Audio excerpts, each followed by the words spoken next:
Hai, saya Obi. Semoga kalian semua diberikan kesehatan dan keberkahan dimanapun kalian berada. Nah, hari ini kita akan membahas mengenai apakah di aplikasi BRI Ceria kita dapat meminjam uang. Tanpa sadar, semakin hari semakin besar pula kebutuhan hidup. Kebutuhan hidup bisa berupa sandang, pangan, dan juga papan. Walaupun di antara kebutuhan hidup ini, masih ada yang belum sama sekali terpenuhi. Namun sebagai manusia, kita harus tetap berusaha untuk memenuhinya. Harus tetap berusaha ya guys. Ada banyak cara yang dilakukan oleh orang-orang lain untuk memenuhi kebutuhan hidup. Ada yang bekerja di perusahaan, ada yang membuka usaha, dan masih banyak hal lainnya.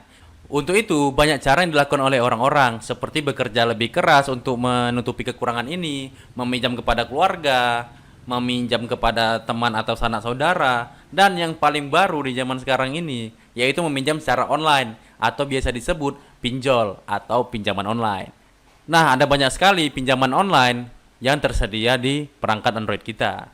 Banyak pula yang merasa tertipu, dan banyak pula yang gagal bayar. Nah, di aplikasi BRI Ceria ini merupakan salah satu pinjaman online. Dan aplikasi ini merupakan produk dari BRI. Sehingga aplikasi ini menjadi salah satu solusi terbaik untuk pinjaman online. Aplikasi ini menyediakan kredit maksimal sampai dengan 20 juta rupiah. Lalu, apakah di aplikasi BRI Ceria kita bisa minjam uang? Jawabannya, sudah pasti bisa. Namun, pengguna dapat meminjam uang yang ada di limit aplikasi BRI Ceria hanya sebesar 30% saja dari total limit kredit.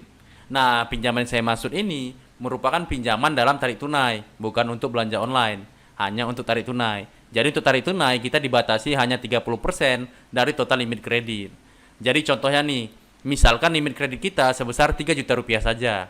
Jadi kita hanya bisa meminjam untuk tarik tunai itu hanya 900 ribu sekian, nah itu tidak lebih dari 1 juta rupiah. Jadi gunakan limit kredit ini untuk hal yang seperlunya saja. Jangan berlebihan, nanti takutnya seperti banyak banyak pengguna lainnya kayak tadi, yaitu gagal bayar, dan itu sangat berbahaya. Takut nanti di blacklist pula, ya kan? Nah, itu aja dari konten ini. Like jika suka, share jika bermanfaat, dan komen untuk menanyakan hal serupa atau hal lainnya yang berhubungan dengan aplikasi BRI Ceria. Sekian dari saya, semoga konten ini bermanfaat, dan sampai jumpa di pembahasan lainnya. Dari saya Obi, saya ucapkan terima kasih. Assalamualaikum warahmatullahi wabarakatuh.